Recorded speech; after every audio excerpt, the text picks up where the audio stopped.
Dear students, मैं doctor Naresh Kumar Agarwal, सह आचार्य लेखा एवं सांख्यिकी विभाग, राजकीय कन्या महाविद्यालय चौमू, आज computation of income from business and profession के बारे में किस प्रकार हम गणना करते हैं बताऊंगा। हमने इनकम फ्रॉम बिजनेस प्रोफेशन में कौन सी इनकम और कौन से खर्चे अलाउेबल हैं, कौन से खर्चे डिसअलाउेबल हैं, कुछ पार्शली अलाउेबल हैं, कुछ पार्शली डिसअलाउेबल हैं, उनके बारे में आपको बता चुका हूँ। जब हम न्यूमेरिकल क्वेश्चन को सॉल्व करते हैं तो तीन प्रकार की स्थितियाँ हमारे सामने हो सकती हैं। एक, जब आपको प्रॉफिट एंड लॉस अकाउंट या इनकम एंड एक्सपेंस अकाउंट दिया हुआ हो। दूसरी स्थिति हो सकती है जब आपको रिसिप्ट एंड पेमेंट अकाउंट दिया हुआ हो। और तीसरी स्थिति हो सकती है जब केवल आपको कुछ सूचनाएं दी गई हों। पहली स्थिति में यदि जब आपको प्रॉफिट एंड अकाउंट या इनकम एंड एक्सपेंडिचर अकाउंट दिया हुआ है, उस स्थिति में इस अकाउंट द्वारा जो नेट प्रॉफिट या नेट इनकम शो की हुई है उसको आधार मानेंगे, उसमें कुछ समायोजन करेंगे। जो इन एक्सपेंडिचर डिसअलाउेबल हैं उनको डिसअलाउेबल कर देंगे, यानी घटा रखें उनको वापस जोड़ देना है। कुछ इनकम जो है सम्मिलित नहीं होनी चाहिए, P&L में सम्मिलित कर रखी उनको लेस कर देंगे। यानी प्रॉफिट अकाउंट में जो प्रॉफिट दिया हुआ है उस प्रॉफिट में हमको समायोजन करना है। जो खर्चे प्रॉफिट अकाउंट में लिखे हुए हैं लेकिन वो अलाउेबल नहीं है, स्वीकृत योग्य नहीं है, उन खर्चों को वापस जोड़ दीजिएगा। इसी तरह इनकम जो सम्मिलित नहीं की जानी, सम्मिलित करके उनको हम घटा देंगे। और जो इनकम अन्य सूचना में दी हुई है, P&L में सम्मिलित नहीं है, उनको जोड़ देंगे।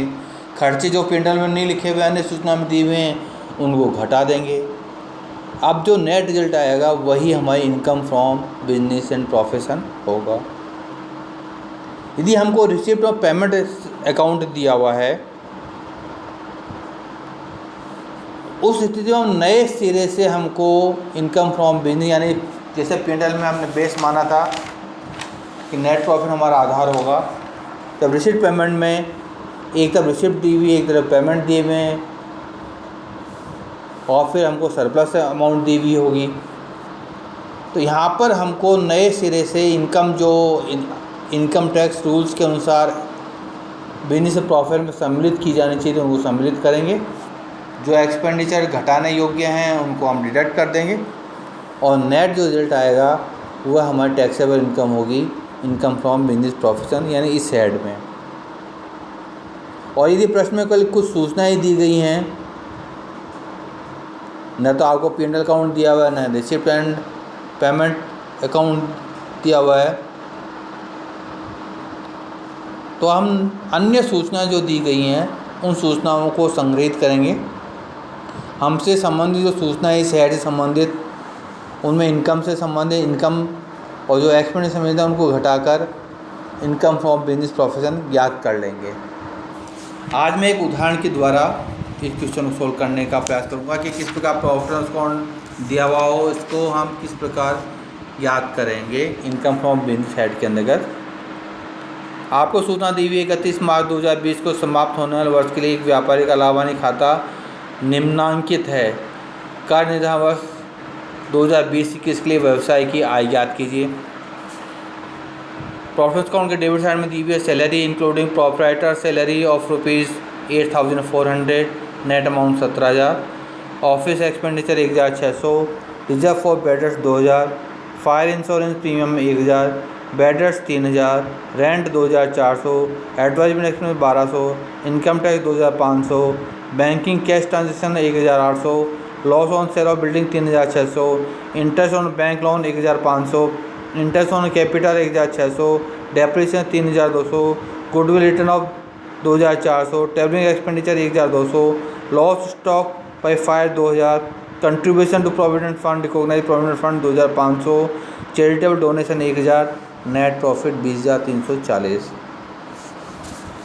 क्रेडिट साइड में दिया हुआ है gross profit 55,850, interest on securities 1,490, better secured 1,200, sundry trade receipt 800, rent from subletting government grant repayment 20 years 8,000, income tax refund 2,000।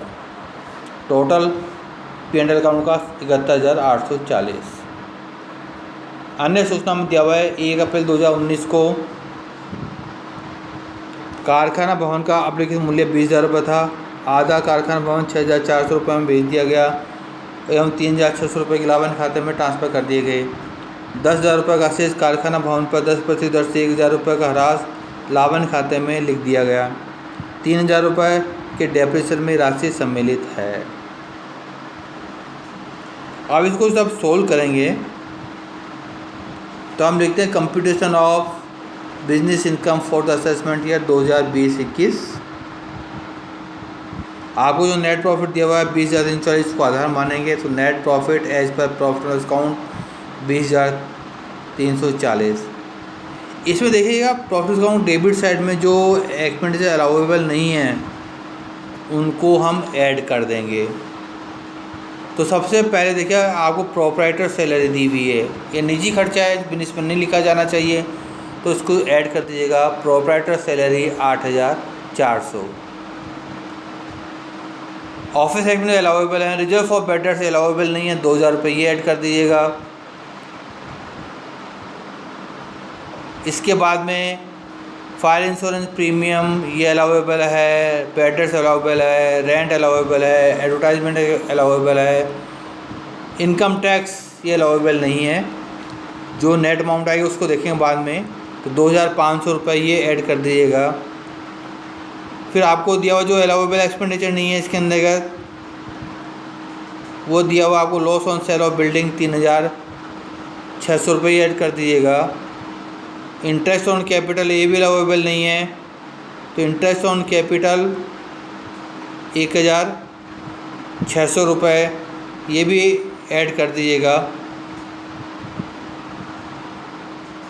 Debit side में एक मध्य गुडविल रिटर्न ऑफ 2,400 ये भी ऐड कर दीजिएगा। कंट्रीब्यूशन प्रोविडेंट फंड ये भी ऐड कर दीजिएगा 2,500। चैरिटेबल डोनेशन ये भी ऐड कर दीजिएगा 1,000 रुपये। यह सब चीज़ें हम ऐड कर देंगे। अब नीचे जो सूचना दी हुई डेप्रिसिएशन की वो अलाउेबल एक्सपेंडिचर है, उनमें से हम कैलकुलेशन करेंगे और फिर जो अमाउंट आएगी वो ऐड करेंगे। आपको दिया हुआ कारखाना भवन की 20,000 रुपये का कारखाना भवन की बिक्री से 6,400 घटाकर 13,600 रुपये के एप्लीकेशन मूल्य पर 10% दर से 13,600 रुपये डेप्रिसिएशन स्वीकृत हो गया है। 1,000 राशि पहले से लिखी जा चुकी है तो 13,060 में से 1,000 कम कर दीजिएगा।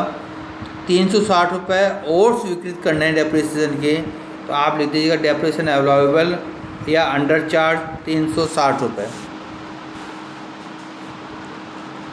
अब आपको देखिए इनकम साइड में देखिएगा इनकम फ्रॉम सिक्योरिटी जो इस हेड में नहीं आती है उसको लेस कर दीजिएगा, 1,490 लेस कर देंगे। रेंट फ्रॉम सब लेटिंग 2,500 लेस कर दीजिएगा। ग्रांट जो 20 साल में चुकानी है हमको इसको लेस कर दीजिएगा और इनकम टैक्स रिफंड 2,000 इसको लेस कर दीजिएगा। इनको अलग हेड में हम दिखाएंगे। अब इनका समायोजन करने के बाद में हमारी taxable income from business and profession 29,990 रुपये आएगी। यह टैक्सेबल इनकम इस हेड के अंतर्गत जिस पर करदाता को कर चुकाना होगा। जब आप क्वेश्चन को सोल्व कर लें तो वर्किंग नोट जरूर लिखिएगा। यहाँ पर वर्किंग नोट के रूप में एक तो जो लॉस बाय फायर है ये रेवेन्यू नेचर की है, इसलिए इसको स्वीकृत मान लिया हमने। जो हमने ऑनर को सैलरी चुकाई है, बैड रिजर्व बनाया है, income tax, interest on capital, depreciation return of, charitable donation और प्रोविडेंट फंड में अनरिकॉग्नाइज्ड प्रोविडेंट फंड में कंट्रीब्यूशन, यह व्यय स्वीकृत नहीं है, इसलिए हमने वापस जोड़ दिए हैं। फिर आपको रिफंडेबल जो दिया हुआ है सब्सिडी, ये कर योग्य नहीं है। इंटरेस्ट ऑन सिक्योरिटी यह इस शीर्षक में कर योग्य नहीं है। इनकम टैक्स रिफंडेबल ये कर योग्य आय नहीं है। और बैंकिंग ट्रांजैक्शन जो दिए हुए हैं ये स्वीकृत व्यय हैं, ये घटाए जा सकते हैं। इस प्रकार इस क्वेश्चन में हमने इनकम फ्रॉम बिजनेस प्रोफेशन याद किया है। आपको क्वेश्चन के बारे में कोई भी कठिनाई हो तो आप व्हाट्सएप पर कांटेक्ट कर सकते हैं। Thank you.